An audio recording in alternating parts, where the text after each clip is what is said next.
বিগত ভিডিওতে আপনাকে দেখিয়েছিলাম যে রেশন কার্ড শিফটিং বা ট্রান্সফারের ক্ষেত্রে দেখা যাচ্ছে কোনো একটা ফ্যামিলি মেম্বার ভুল করে অন্য কোনো ফ্যামিলিতে চলে গেছে। সেক্ষেত্রে সেই ফ্যামিলি মেম্বারকে কিভাবে পুনরায় আপনার ফ্যামিলিতে নিয়ে আসবেন এ নিয়ে কিন্তু নতুন একটি আপডেট এসেছিল 14 নম্বর ফর্মে।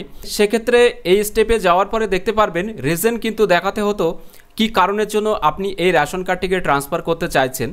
তো এখানে যদি বাচ্চার ক্ষেত্রে হয় ভুলবশত মিস্টেক হয়ে যায় অন্য কোনো ফ্যামিলিতে, তাহলে এটা সিলেক্ট করবেন। আর যদি দেখা যাচ্ছে আপনার ফ্যামিলি মেম্বারের মধ্যে কোনো একজন ফ্যামিলি অন্য কোনো ফ্যামিলিতে চলে গেছে, সেটা অনলাইন ভুলবশত হতে পারে বা কোনো কারণে, সেক্ষেত্রে a member of the same family এটাতেই আপনাকে সিলেক্ট করতে হবে। যখনই এখানে সিলেক্ট করবেন এখানে সাপ্লিমেন্টারি ডকুমেন্ট কিন্তু চাওয়া হয়েছে। এই সাপ্লিমেন্টারি ডকুমেন্ট অর্থাৎ declaration with signature of the A family member of same family, অর্থাৎ মনে করুন এ এবং বি দুটো ফ্যামিলি রয়েছে, এর কোনো ফ্যামিলি মেম্বার বিতে চলে গেছে, সেক্ষেত্রে এর যে সমস্ত ফ্যামিলি মেম্বারগুলো আছে তাদের মধ্যে যে কোনো একজন কিন্তু সেলফ ডিক্লারেশনের মাধ্যমে আবেদন করতে পারবেন। তো আজকের ভিডিওর মূল আলোচনার বিষয় হচ্ছে এই সেলফ ডিক্লারেশন ফর্মটি কোথায় পাবেন, এটা নিয়ে অনেকেই ভিডিওতে কমেন্ট করেছিলেন। তো এই সেলফ ডিক্লারেশন ফর্মটি কিভাবে আপনি নিজে থেকে অ্যাপ্লিকেশন করবেন এটার পদ্ধতি আজকের এই ভিডিওর মাধ্যমে জানাবো। তো এটার জন্য আপনাকে যেটা করতে হবে, আপনি একটা ব্ল্যাঙ্ক পেজ নেবেন, যেমনটা চিঠি লিখতে হয় ঠিক সেই নিয়মেই কিন্তু আপনাকে লিখতে হবে। যেমনটা ফার্স্ট এখানে টু দ্য ফুড ইন্সপেক্টর এখানে এটা লিখে দেবেন। এরপরে আপনার যে ব্লক আছে ব্লকের নাম, এরপরে আপনার জেলা, এরপরে ওয়েস্ট বেঙ্গল এটা লিখতেও পারেন, নাও লিখতে পারেন। এরপরে বিষয়টা কিন্তু এখানে রেশন কার্ড স্বঘোষণাপত্র এটা আপনারা লিখে দেবেন। এরপরে মহাশয় লিখে এখানে আমি অর্থাৎ যিনি আবেদন করছেন, দেখা যাচ্ছে যে আপনি আপনার বাবার জন্য আবেদন করছেন তাহলে এখানে আপনার নাম দেবেন, এখানে পিতা দেবেন। আর যদি আপনি বাবা হয়ে পুত্রের জন্য বা অন্য কোনো ফ্যামিলি মেম্বারের জন্য আবেদন করছেন তাহলে তার যে পরিচয় সেটা এখানে দিয়ে দেবেন। তো যেমনটা আমি এখানে দিয়ে রেখেছি দেখতে পাচ্ছেন, আমি পুত্রের বা আমার ছেলের জন্য আবেদন করছি এমনটাই দেখাচ্ছি আপনাদেরকে এক্সাম্পল হিসাবে।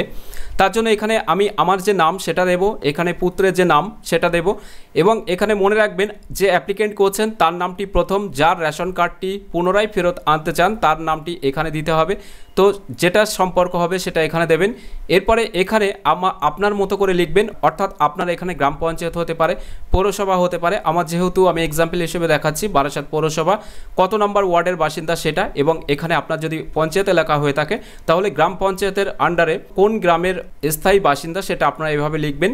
এরপরে লিখবেন আপনার কাছে আমার একান্ত অনুরোধ, এই যে আমার পুত্রের রেশন কার্ডটি অনলাইনে আবেদনের সময় ভুলবশত অন্য পরিবারে যুক্ত হয়ে যায়। তো এখানে পুত্রের পরিবর্তে আপনার পিতা বা আপনার স্ত্রী যেটাই হোক না কেন, যেটা আপনি সেকেন্ড এই জায়গা থেকে দিচ্ছেন সেই পরিচয়টা এখানেও লিখে দেবেন।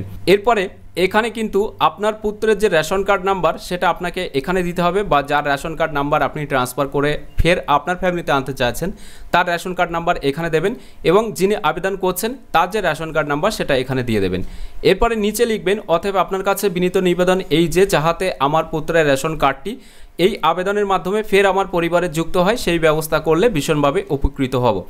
এটা লেখার পরে নিচে কিন্তু এখানে ঠিকানা লিখবেন, এখানে জাস্ট আপনার গ্রাম বা এরিয়ার নামটা লিখবেন, কত তারিখে আপনি এই চিঠি এটা বা সেলফ ডিক্লারেশনটা লিখছেন সেই তারিখটা দেবেন। বিনীতর এই জায়গা থেকে যিনি আবেদন করছেন অর্থাৎ এখানে যার নামটি ফার্স্ট আছে তার নামটি আপনারা বিনীতর এখানে দিয়ে দেবেন। এর সাথে কিন্তু আপনাকে যে ডকুমেন্টস দিতে হবে সেটা হচ্ছে যিনি আবেদন করছেন ওই ফ্যামিলির তিনি তার আধার কার্ড যেটা সেটা আপনারা দিয়ে দেবেন, সাথে যার রেশন কার্ডটি আপনাকে ফিরিয়ে আনতে হবে আপনার ফ্যামিলিতে তার যে রেশন কার্ডটি সেটা আপনার পিতার হতে পারে বা আপনার পুত্রের হতে পারে বা আপনার স্ত্রী হতে পারে বা আপনার ছেলে বা মেয়ের হতে পারে, যার রেশন কার্ডটি আপনি ফিরিয়ে আনতে চান তার রেশন কার্ডটি, এই দুটি রেশন কার্ড সাথে এই যে ডিক্লারেশন ফর্মটি আছে এটা সম্পূর্ণটাই ভালোভাবে ফিল করে কিন্তু পিডিএফে স্ক্যান করবেন 300 কেবির মধ্যে, বা জেপিজিতে করলে হবে, তবে জেপিজিতে ফাইল সাইজটা অনেকটাই বড় হবে, 300 কেবির মধ্যে আনা সম্ভব নয়।